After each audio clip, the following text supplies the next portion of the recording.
Morning વિદ્યાર્થીઓ, આગળ વધીએ ચેપ્ટર 4 ના કોઈ બાકી રહી ગયેલા દાખલાઓમાં. એક વચ્ચે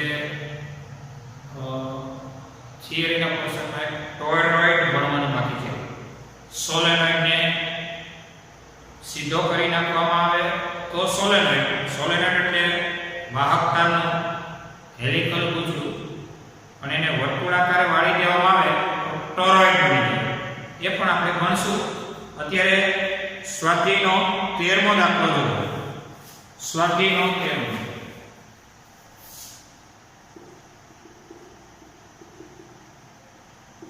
એક ટેસ્લા નું ચુંબકીય ક્ષેત્ર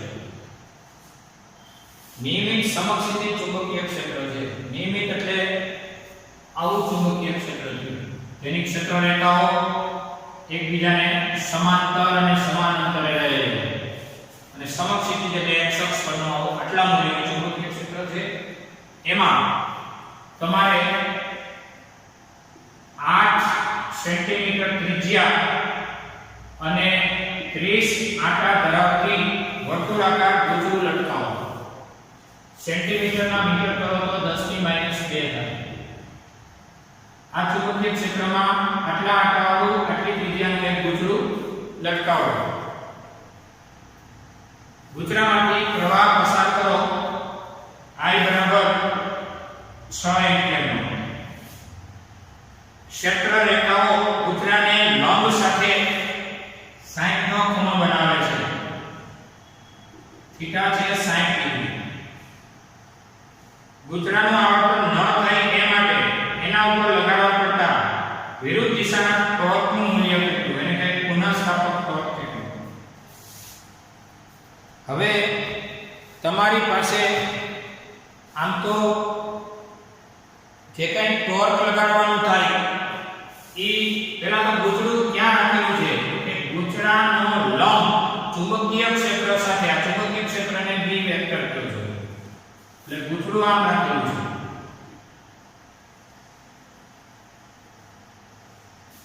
તેથી ગુજરાની સપાટીએ વિચારેલો આ લંબ કહેવાય. ગુજરાના સમતલનો લંબ કે જે B વેક્ટર સાથે 60 નો ખૂણો બનાવે છે. ગુજરાનો સપાટીએ વિચારેલો લંબ ચુંબકીય ક્ષેત્ર સાથે 60 નો ખૂણો બનાવે છે. તો પ્રશ્ન આ પ્રમાણે છે કે ગુજરાનું આવર્તન ન થવા દેવું હોય તો લગાડવા પડતા વિરુદ્ધ દિશાના ટોર્કનું મૂલ્ય કેટલું. તો ટોર્ક કહેવાય ટો બરાબર, આપણે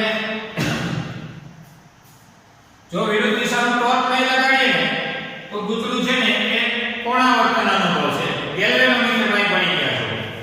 આટાની સંખ્યા 30 વાળું, એની રેડિયસ આટલી હોય. ચુંબકીય ક્ષેત્ર આ બાહ્ય ચુંબકીય ક્ષેત્ર છે જેનું મૂલ્ય આપેલું છે.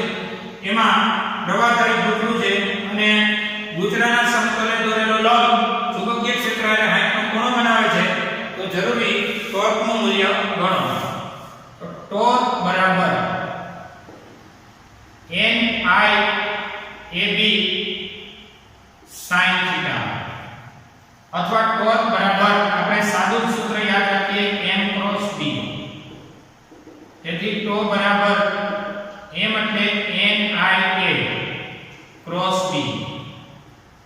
M એટલે એક આંટો હોય તો IA, n આંટો હોય તો NIA. તો પછી ટોનું માન એટલે NIAB sin θ ક્રોસ એટલે sin.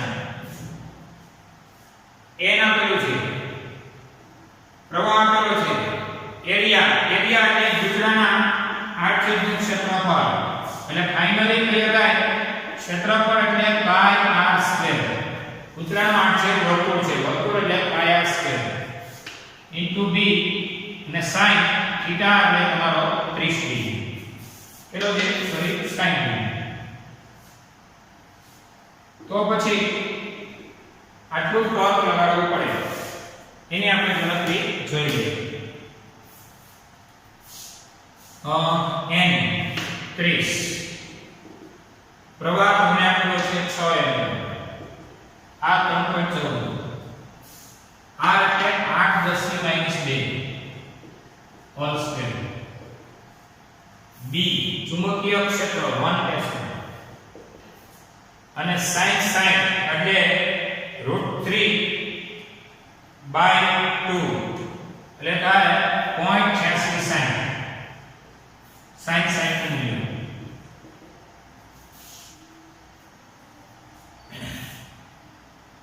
પ્રવાહધારી ટૂંકમાં ચુંબકીય ક્ષેત્રમાં રાખેલું છે એટલે સ્વાભાવિક રીતે ટોર્ક લાગે એટલે ભ્રમણ કરે. ભ્રમણ ન કરવા દેવા માટે વિરોધક ટોર્ક કેટલું બાહ્ય ટોર્ક જેટલું જેવડું એક્શન ટોર્ક હોય ને એવડું રિએક્શન ટોર્ક લગાડવું પડે. તો એક્શન ટોર્ક મળે એ તમારો શું મળવા પાત્ર છે રિએક્શન ટોર્ક. એટલે 30 × 6 × 3.14 એને ગુણ્યા 88 64 ને ગુણ્યા 0.86 રેડી એટલે થશે 31 32 5.64 બે દૂ 4.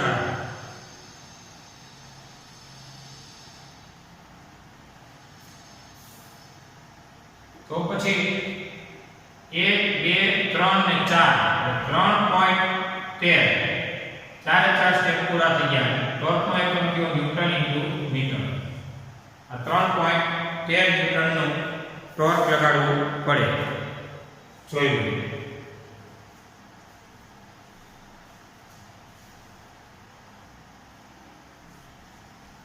એમાં બી 13માં બી કે એમાં તમારો જે ડેટા છે એના દ્વારા એ ગુચરાની જગ્યાએ અનિયમિત આકારનું ગુચરું, અનિયમિત આકારનું બીજું કોઈ સમતલ ગુચરું રાખવામાં આવે કે જેનું ક્ષેત્રફળ એટલું ને એટલું હોય. ગુચરું કે જેનું ક્ષેત્રફળ કેપિટલ A કેવું હોય અચળ રહે એવું ને એવું ક્ષેત્રફળ રાખવાનું. તો તમારો જવાબ બદલાશે. બાકીની વિગતોમાં કોઈ ફેરફાર નથી. તો શું બદલાવાની વાત છે? ટોર્કનું સૂત્ર હતું ρ = NI AB sin θ. બાકીની ડેટા એ નહીં. શું એ ડેટા થીટા એ નહીં, ચુંબકીય ક્ષેત્ર એ નહીં, ગુચરાનો ક્ષેત્રફળ કે હું બદલાતું નથી, પ્રવાહ કે હું નહીં, આંકડાની સંખ્યા કે હું નહીં, બધી રાશિઓ અચળ છે. અહીં બધી રાશિઓ અચળ હોવાથી ટોર્ક બદલાશે નહીં. તમને પ્રશ્ન એમ પૂછો ટોર્ક બદલાશે, આપણે જવાબ આપવાનો ટોર્ક બદલાશે નહીં. ટોર્ક નથી બદલાવાનું એનું કારણ છે ગુચરાનો આકાર આટસે તો બોલાવવાની નહીં, પણ એરિયા કેવડો કે પહેલા હતો એટલો એરિયા અચળ. પ્રવાહ આપા એરિયા તો અચળ થયો એમ અનિયમિત આકારનો છે, પણ એરિયા અચળ ટેક્સ્ટબુક કે જે રાખવાનો છે એટલે એરિયા અચળ થયો. જરા જો એરિયા અચળ થયો એટલે પાઠ્યપુસ્તકે કીધું કે અનિયમિત આકાર બને હોય પણ ક્ષેત્રફળ અચળ રાખેલું છે. જે ક્ષેત્રફળ છે પહેલાનું એવડું જ ક્ષેત્રફળનું અનિયમિત આકારનું ગુચરું છે. બાકીની બધી રાશિઓ એવી છે તો ટોર્ક પણ બદલાવાનું નથી, કારણ કે બધી જ રાશિઓ કેવી રહે અહીંયા અચળ રહે. જોઈ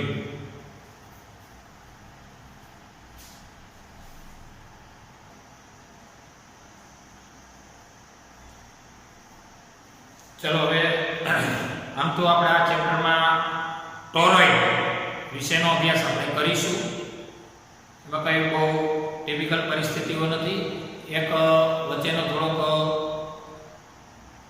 એક પોર્શન બાકી છે કે μ0 સિગ્મા i બરાબર B.dl.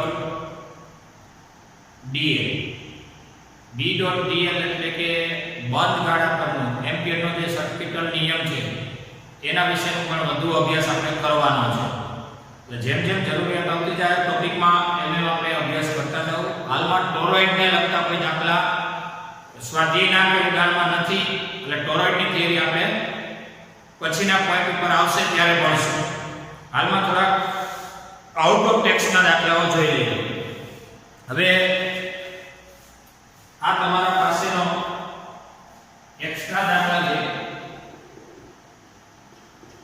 એમાંનો પહેલો થોડા કન્સેપ્ટ વાળો પોઈન્ટ છે, જરા જોતા જજો. હું રકમ લખતો જાઉં છું. તાંબાના 1 ઘન મીટર દીઠ 8×10⁻²8 વાહક ઇલેક્ટ્રોન છે. 4×10⁻³ ટેસ્લાના ચુંબકીય ક્ષેત્રમાં લંબરૂપે 1 મીટર લંબાઈ અને 8×10⁻6 મીટર સ્ક્વેર ક્ષેત્રફળના વિદ્યુત પ્રવાહધારી તાર પર 8×10⁻² ન્યૂટન બળ લાગતું હોય તો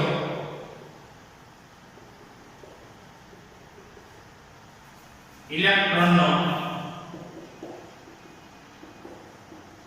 ડ્રિફ્ટ વેગ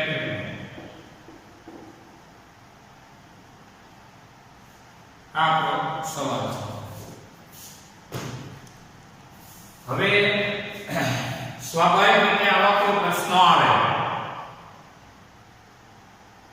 ખાસ કરીને MCQ માં અને નીટ લેવલમાં.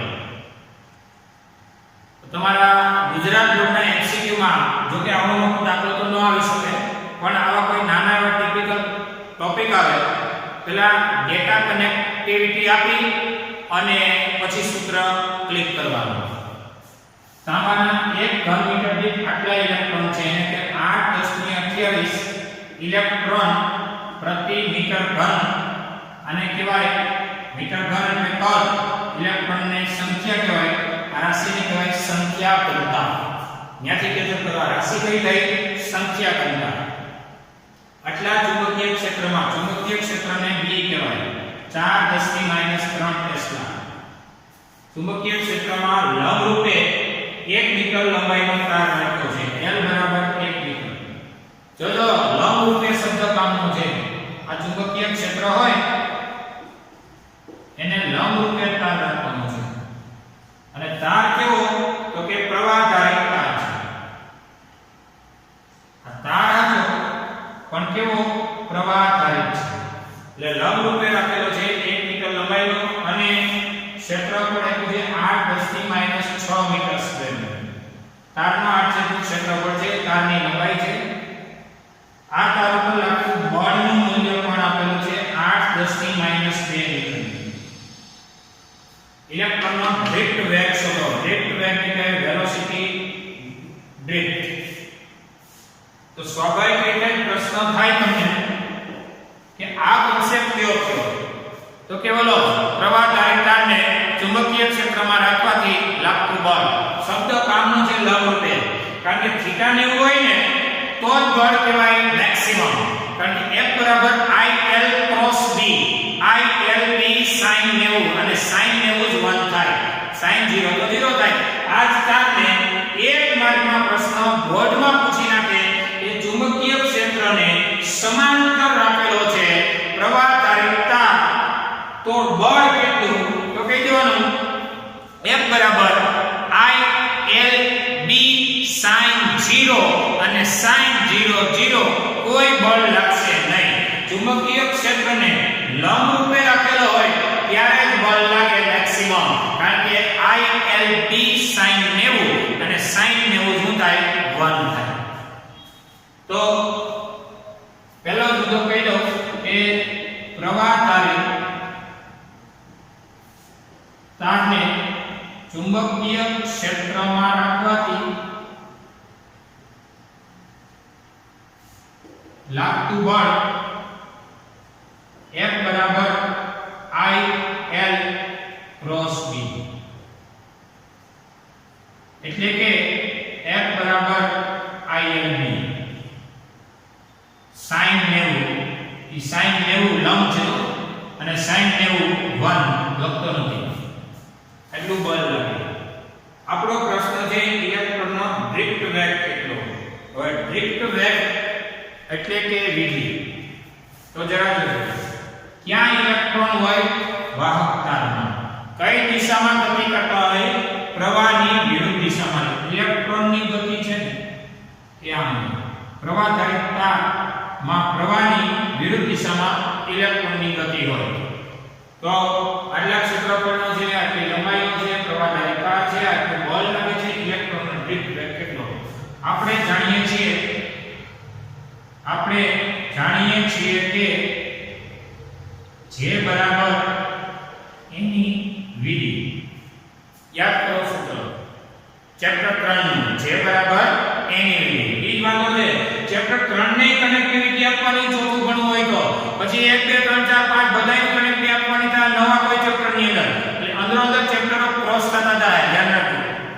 અને જે એટલે I by A જે એટલે I by A તારનો એરિયા આપેલો છે તારનો પ્રવાહ પણ આપેલો છે. અહીંયા લ્યો તમારી પાસેનો પ્રવાહનું મૂલ્ય અને આટલા ક્ષેત્રફળનો પ્રવાહધારિત તાર છે. પ્રવાહનું મૂલ્ય નથી પ્રવાહના સૂત્રનો આપણે કરતા બનાવશું. તો હવે n e ઇલેક્ટ્રોન માટેનો વીજભાર 1.6 × 10⁻⁹ અને ડ્રિફ્ટ વેગ કેટલો.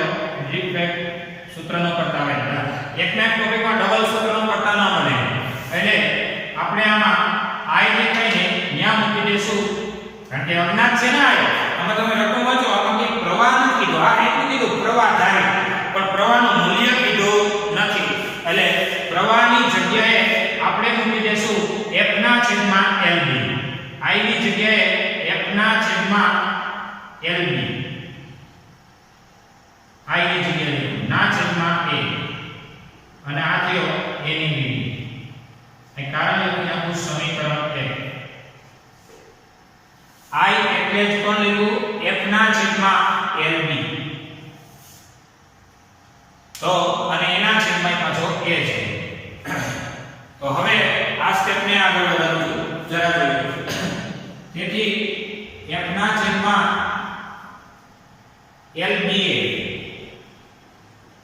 બરાબર અહીંયા ગુણાકારમાં આવ્યું એની વિધિ. તેથી તમારે જોતો છે ડ્રિફ્ટ વેગ કેટલો. ડ્રિફ્ટ વેગને સૂત્રનો કરતા બનાવો f/lba ne. ડ્રિફ્ટ વેગ બરાબર f કેટલો છે 8 × 10⁻² મીટરનો. L કેટલી છે 1 મીટરની.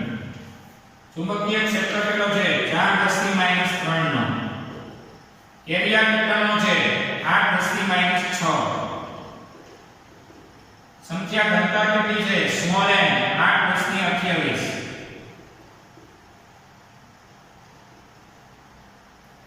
એને ગુણ્યા e વીજભારનું મૂલ્ય કેટલું છે 1.6 10⁻24.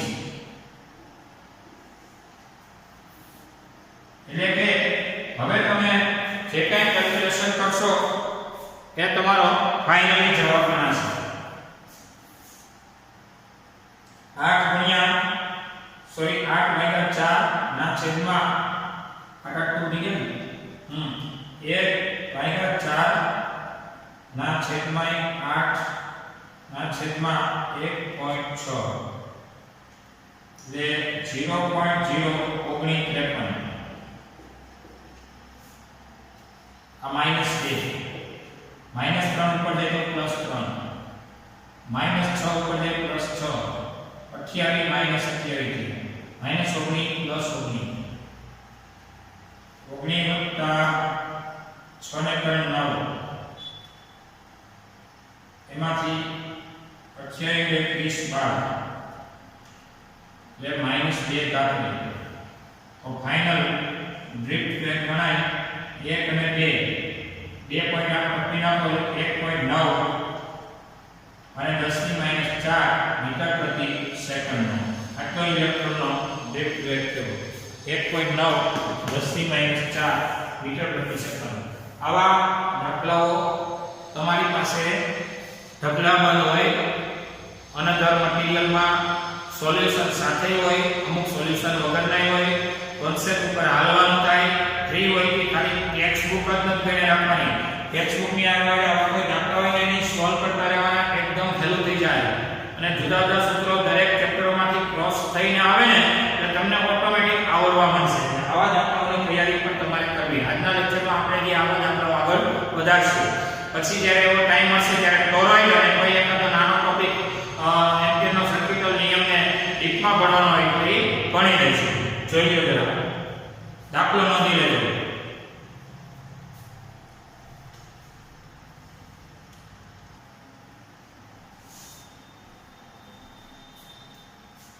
ચલો એક દાખલો જોઈ લઈએ.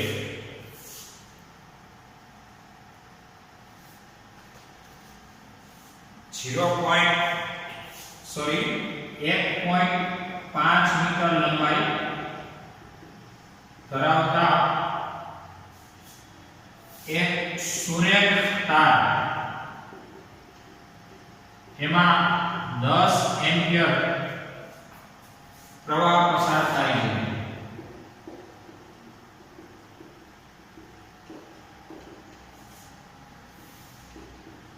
આ વાહકને 2 ટેસ્લા તીવ્રતા એટલે ચુંબકીય ક્ષેત્ર કહેવાય, ચુંબકીય ક્ષેત્રની તીવ્રતા કહેવાય. તીવ્રતાના ચુંબકીય ક્ષેત્રમાં મુક્તા તેની પર 15 ન્યૂટન બળ લાગે છે. તો ચુંબકીય ક્ષેત્ર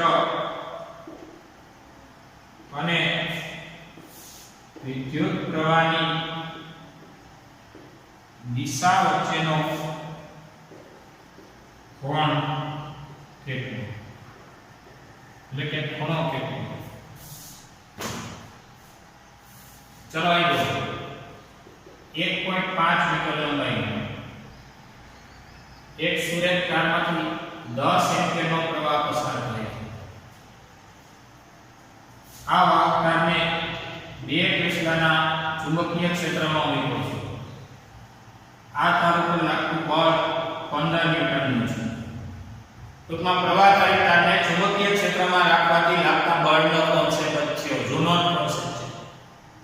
ચુંબકીય ક્ષેત્ર અને પ્રવાહ દિશા વચ્ચેનો ખૂણો થીટા કહેવાય. અહીંયા હું કહી દઉં કે ભાઈ કોને રાખ્યો છે? પ્રવાહચારી તારને.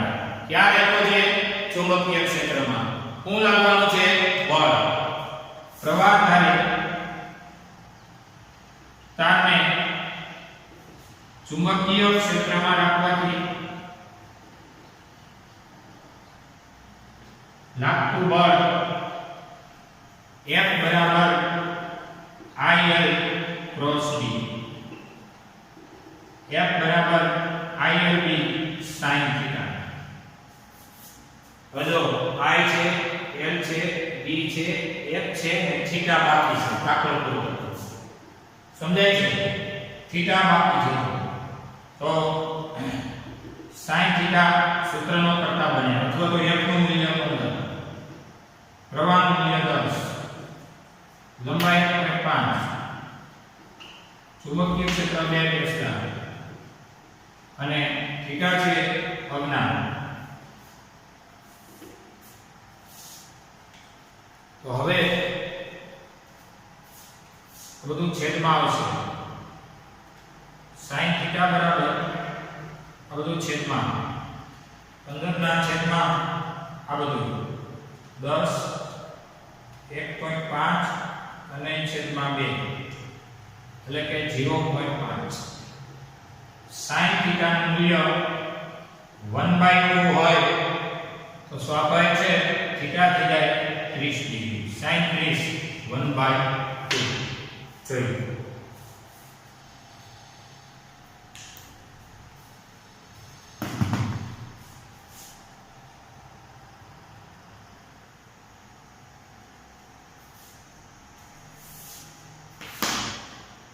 चलो नेक्स्ट 0.6 ग्राम m बराबर 0.6 ग्राम दળ ધરાવતો 25 નેનો કુલમ વીજભાર ધરાવતો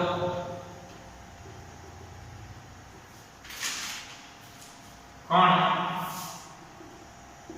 समक्षितिज दिशा में 1.2 10⁴ मीटर प्रति सेकंड જેટલા અચળ વેગથી ગતિ કરે છે तो चुंबकीय क्षेत्रનું મૂલ્ય કેટલું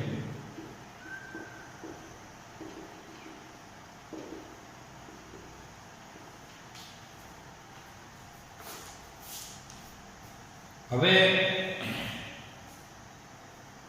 આટલા દળ ધરાવતો ગ્રામના કિલોગ્રામ કરું છું આટલો વીજભાર ધરાવતો નેનો કુલમના કુલમ કેરા -9 કુલમ સમક્ષિતિજ દિશામાં સમથિંગ એવા વેગથી જાય છે વેગનું મૂલ્ય છે આટલું વેગના મૂલ્યને ઝડપ કહેવાય અચળ વેગથી ગતિ કરે છે ચુંબકીય ક્ષેત્રનું મૂલ્ય કેટલું તો સ્વાભાવિક રીતે ચુંબકીય ક્ષેત્ર समक्षितिज दिशा में अचल वेग हो एवो आपनो कॉन्सेप्ट है जो आ वेग अचल कहेवाय पहला मुद्दो ए अचल वेग छे अने अचल वेग एनो मतलब ए के प्रवेग शून्य अने प्रवेग शून्य तो एनो मतलब ए थयो के परिणामी बળ शून्य F बराबर m અને વેગ અચળ અને પ્રવેગ શૂન્ય કારણ કે dv/dt એટલે a પ્રવેગ શૂન્ય એટલે વેગ અચળ અચળનું વિકલન 0 થાય બળ શૂન્ય તો પરિણામી બળ શૂન્ય આ વિભાગ પર લાગતા બળ एक बल लगसे mg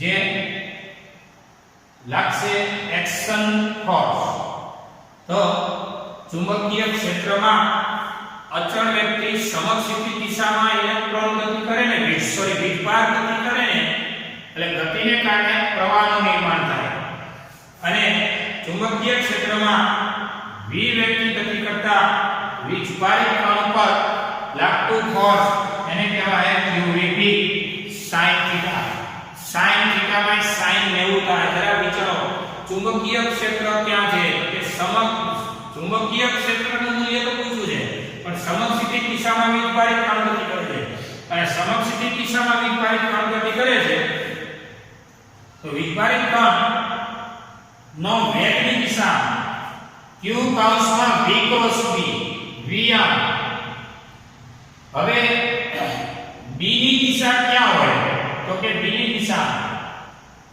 તો q કૌંસ f બરાબર q કૌંસમાં v ક્રોસ b એ સૂત્ર અંતર્ગત એ બળનું મૂલ્ય qvb v અને b પરસ્પર લંબ હોય તો જ ફોર્સ મેક્સિમમ થાય કારણ કે v અને b એકબીજાને સમાંતર હોય તો ફોર્સ જ ન લાગે qvb sin 0 થાય sin 0 થી થઈ જાય અને qvb sin 90 એનું નામ કહેવાય મેક્સિમમ ફોર્સ એટલે વીજભારિત કણ ચુંબકીય ક્ષેત્રમાં ગતિ કરે છે એ પાકું થયું આટલા દળ ધરાવતો આટલા વીજભાર ધરાવતો કણ સમક્ષિતિજ દિશામાં આટલા વેગથી ગતિ કરે છે અને વેગ અચળ છે પ્રવેગ નથી પરિણામી બળ શૂન્ય છે તો ચુંબકીય ક્ષેત્રનું મૂલ્ય તો ચુંબકીય ક્ષેત્ર ને કહેવાય B તો આ વિસ્તાર ઉપર બે બળ લાગે, એક mg જેને કહેવાય ફરજિયાત એક્શન જ કહેવાય img, તેનો વિરોધ કરતું અહીંયા લાગે છે qvb,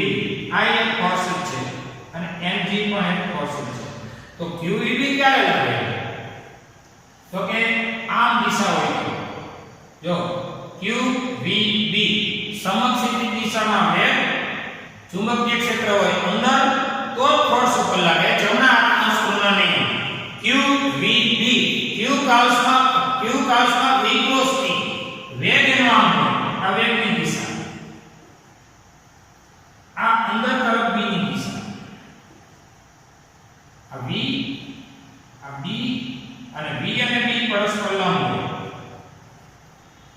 v અને b પરસ્પર લંબ હોય, આ જરા નોંધવા જેવું છે, v લંબ b તો ફોર્સ ઉપર લાગે, જેને કહેવાય એક્શન ફોર્સ, અને એનો વિરોધ કરે રિએક્શન ફોર્સ. આ પણ દળ ધારી છે અને વીજભારી છે અને દળને કારણે mg, તો પરિણામી બળ શૂન્ય થાય, પરિણામી બળ શૂન્ય તો પ્રવેગ શૂન્ય તો એનો વેગ અચળ જળવાય. ટૂંકમાં એ ગતિ કરતો ઉપરનો ઉતરવા માંડે કે ગતિ કરતો નીચેનો ઉતરવા માંડે, પણ ગતિ કરતો સમક્ષિતિ દિશામાં એનો વેગ કેવો રહે? અચળ રહે. આ કોન્સેપ્ટ છે વેગ. ચુંબકીય ક્ષેત્ર અંદર પરિણામે ઉપલું બળ ઉપર, નીચેનું નીચે, પરિણામી બળ કેવું? તો કે શૂન્ય, એટલે પ્રવેગ શૂન્ય અને વેગ અચળ. તો હવે b બરાબર mg બાય qv, તેથી b બરાબર m આપેલો છે 0.6 10 ની -3, g એટલે 10 9.8, q 25 10 ની -9 into v 1.2 10 ની 4,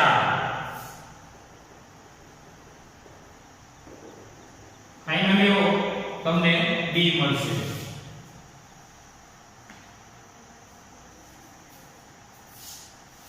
.6 ના છેદમાં 25 ના છેદમાં 1.2 0.02 -3 + 1 -9 + 9 થઈ ગયા 4 - 4 9 ને 10 10 માંથી 7 જાય 3 ફાઇનલ b એવું કહી શકાય 1 ને 2 બે સ્ટેપ કાપી નાખો તો 2.0 10 ની 1 2 કાપી નાખો 2 ગુણ્યા 10 ની 1 એટલે ફાઇનલ b બરાબર 20 થશે. આ નોંધી શકાય એવો લખો છે.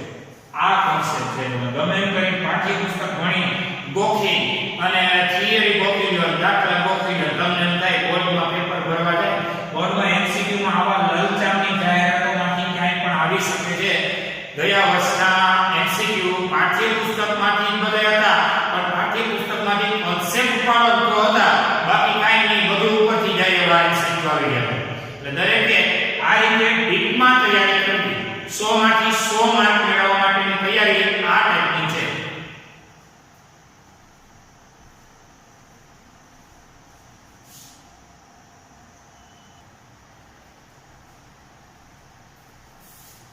ચલો જો સમાન ચુંબકીય ક્ષેત્ર B ને લંબ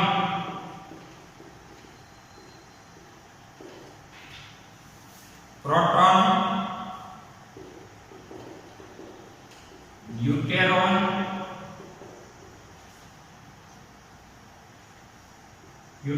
આયન અને આત્મકમાં સમાન ગતિ ઊર્જા સાથે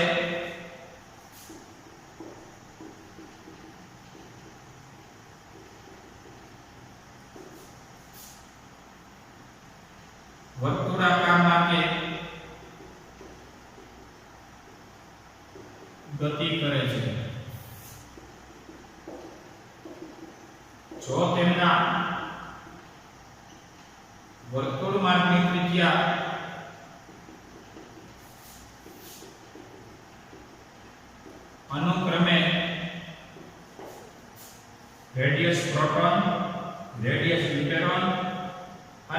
રેડિયસ આલ્ફા કોણ વડે દર્શાવીએ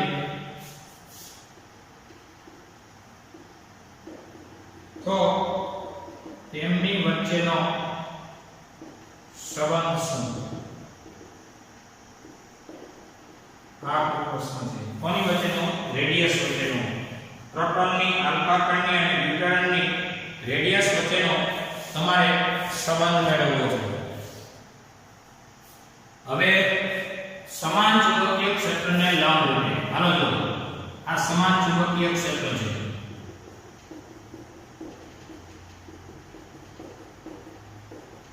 રેડી? સમાન ચુંબકીય ક્ષેત્ર અંદર જાય છે એને લંબ રૂપે એટલે ત્રણ કણો છે. પ્રોટોન શું છે જોયું? પ્રોટોન એ સામાન્ય હાઇડ્રોજન છે. પછી ડ્યુટેરોન એનો સમસ્થાનિક છે. હાઇડ્રોજનના ત્રણ સમસ્થાનિક સામાન્ય hydrogen H11, ડ્યુટેરોન H12, tritium H13 અને આલ્ફા કણ. આલ્ફા કણ એ હિલિયમનો ન્યુક્લિયસ છે He2 આ પ્રોટોન, આ ડ્યુટેરોન અને આલ્ફા સમાન ગતિ ઊર્જા ધરાવે છે. ત્રણેય માટે ગતિ ઊર્જા કે સમાન. જો વર્તુળ માર્ગે ગતિ કરે છે. વર્તુળ માર્ગે ગતિ કરવી જ પડે એમ છે. કારણ કે વીજભારી કણ ચુંબકીય ક્ષેત્રને લંબ રૂપે ગતિ કરે ત્યારે સાયક્લોટ્રોનની જે વર્તે જ છે એટલે કે qvb બરાબર mv2/r ટેકનિક ફોર્સ કરવાનું છે. આ કેન્દ્રગામી બળ અને ઓલું લાગશે કેન્દ્રગામી બળ. એટલે વર્તુળ માર્ગે ગતિ કરે છે અને વર્તુળ માર્ગે ત્રિજ્યા ભગાની ડિગ્રી પૂછડી હોય તો એ રેડિયસ વચ્ચેનો સંબંધ શું થાય એ તમે કહો. તો આપણે જાણીએ છીએ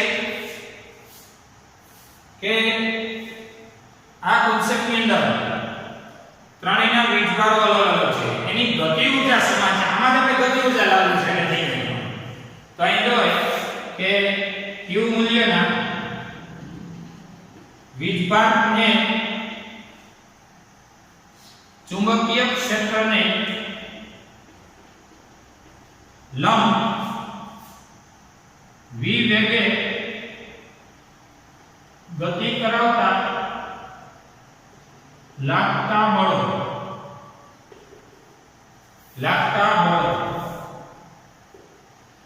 કારણ કે ચુંબકીય ક્ષેત્રને લંબ રૂપે v વેગે ગતિ કરાવવાથી બળો લાગે છે. એક qvb બીજું mv2/r. એક એક બે કેન્સલ. તમારે r જોતો હોય તો મળી જાય. r બરાબર mv/qb. r બરાબર mv/qb. હવે એક મુદ્દો એ વિચારવાનો છે કે સમાન ગતિ ઊર્જા ધરાવે છે. વેગ નથી એકો ગતિ ઊર્જા સમાન હોવી એનો મતલબ એ કે ચુંબકીય ક્ષેત્ર કેવું છે એ જોઈ લો કે સમાન ચુંબકીય ક્ષેત્ર છે. b પણ સમાન છે. વીજભાર અલગ અલગ, દળ અલગ અલગ. તો આપણે એવું કરીએ કે આને ગતિ ઊર્જામાં કન્વર્ટેશન આપી દઈએ.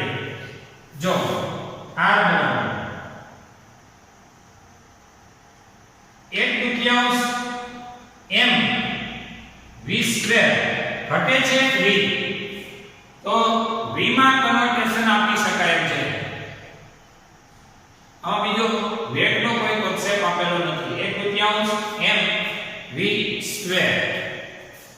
mv/qb થયો ને ગતિ ઊર્જા k બરાબર 1/2 mv².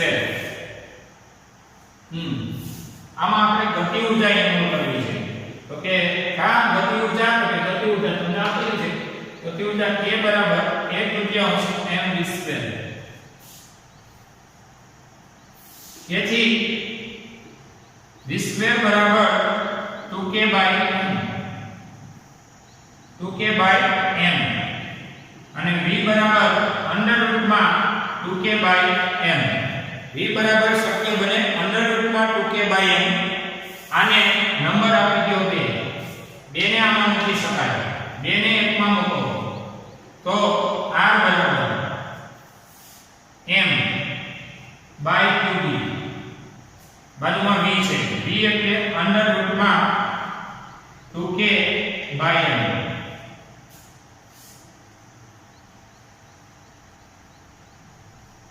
હવે બંને બાજુ વર્ગ લો वर्गमूल काटवा तो m² का है b² का है b² का है અને વર્ગમૂળ નીકળી જશે અહીં વર્ગ થઈ જશે તો r² બરાબર m²/q²b²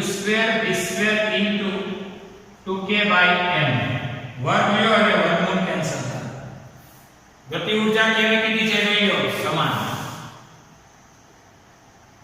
બગડો તો અચળ હોય ચુંબકીય ક્ષેત્ર કેવું કીધું છે જોઈ લો સમાન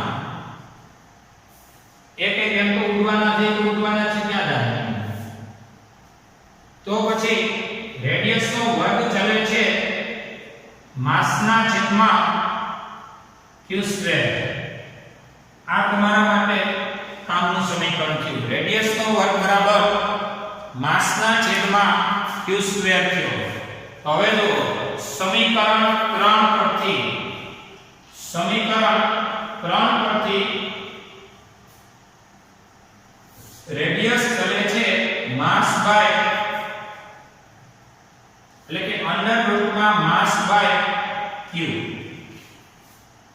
આનો વર્ગ દૂર કરો એટલે કે બંને બાજુ વર્ગમૂળ લીધું એટલે આનું વર્ગમૂળ એટલે વર્ગમૂળ ઉડાડી દે આનું વર્ગમૂળ અંડર રૂટમાં માસ અને આનું વર્ગમૂળ કરો એટલે વર્ગમૂળ ઉડાડે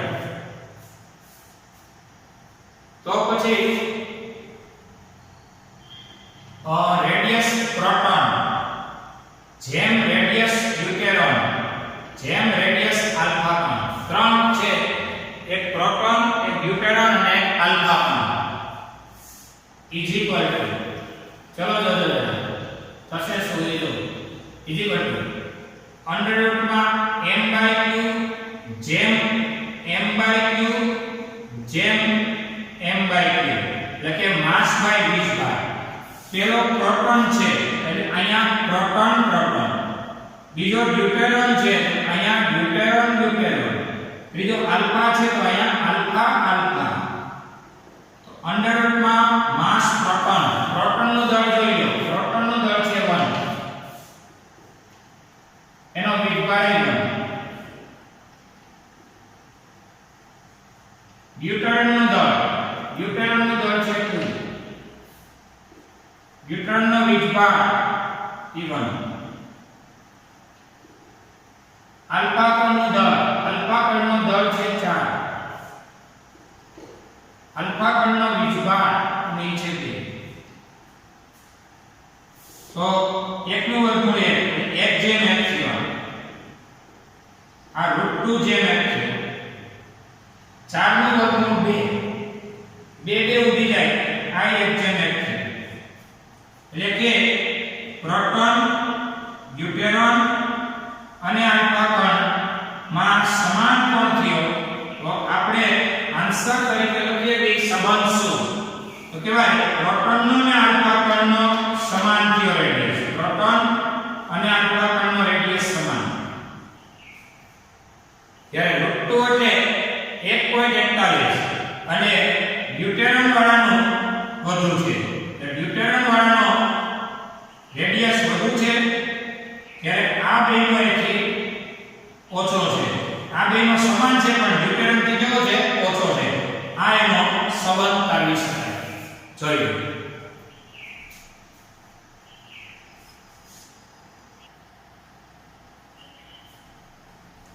જરા ડેઈલી ટેસ્ટ કરી